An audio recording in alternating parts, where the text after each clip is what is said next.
सोलापूर वासियांना दिवाळी सणाच्या सरगम कलेक्शन परिवारातर्फे हार्दिक शुभेच्छा। सरगम कलेक्शन मध्ये फक्त 180 रुपयात ब्रँडेड कंपनीचे शर्ट उपलब्ध आहे। एकदा या आणि अवश्य भेट द्या। आमचा पत्ता जगदंबा चौक, सोलापूर। स्वातंत्र्य सैनिक स्वर्गीय शिवराम वीरप्पा महिंद्रकर यांच्या स्मृती दिनानिमित्त रणवीर योग निसर्गोपचार केंद्र सोलापूर व मराठी विज्ञान परिषद शाखा सोलापूर व लेवा पाटीदार बहुउद्देशीय सामाजिक संस्था सोलापूर यांच्या संयुक्त विद्यमाने येत्या रविवारी 17 डिसेंबर रोजी सकाळी 9 ते 5 या कालावधीत श्री द्वारकाधीश मंदिर, Vijaypur road, Shivdare pharmacy college जवळ येथे निसर्गोपचार प्रशिक्षण शिबिराचे आयोजन करण्यात आले आहे। आजच्या एकूण परिस्थितीत आपल्या कुटुंबाचे आरोग्य राखणे महत्त्वाचे आहे। अगदी लहान वयात अनेक व्याधींग्रस्त युवा पिढी आपल्या आजूबाजूला दिसते। आजारी पडल्यावर बरं होणं सुद्धा खर्चिक काम झालंय। यावर एकच उपाय आहे, तो म्हणजे आपलं आरोग्य बिघडून न देणं। हेच आरोग्य कसं चांगलं ठेवावं यासाठी भारतातील नामवंत निसर्गोपचार तज्ञ डॉक्टर जितेंद्रजी आर्य, डॉक्टर पल्लवी दळवी आणि डॉक्टर क्रांतिवीर महिंद्रकर हे प्रशिक्षण देणार आहेत।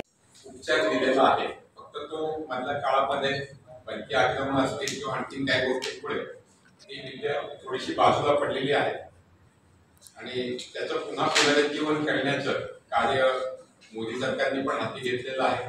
त्यांनी विशेष आयुष मंत्रालयाची स्थापना केलेली आहे आणि आपली जी पुरातन उपचार पद्धती आहेत त्याचं पुनरुज्जीवन करण्याचं काम चालू आहे। आणि मला सांगायला आनंद वाटतो की क्रांतिवीर महिंद्रकर त्याच्यामधले अतिशय निष्णात आहेत। 32 वर्षाचा त्यांचा अनुभव आहे। महाराष्ट्रात भारतामध्ये निसर्गोपचारामध्ये अतिशय तज्ञ व्यक्ती आहेत। तर हा निसर्गोपचार काय आहे आणि त्याचं प्रशिक्षण कुठे मिळेल असे प्रश्न काही लोकांच्या मनात असतात। तर येत्या रविवारी 17 तारखेला आपण द्वारकाधीश मंदिर, विजयपूर रोड येथे 1 दिवसाचं निसर्गोपचार प्रशिक्षण शिबिर आयोजित केलेलं आहे। अशा प्रकारचे शिबिर आपण सातत्याने घेत जातोय।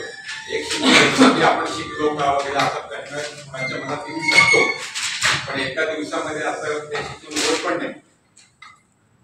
आज जर आपण बाहेरची परिस्थिती बघितली तर माणूस आजारी पडला, दवाखान्यात जातो, बरा होतो आणि त्याचं बिल एवढं मोठं येतं की बिल बघून तो पुन्हा एकदा आजारी पडायची शक्यता आहे।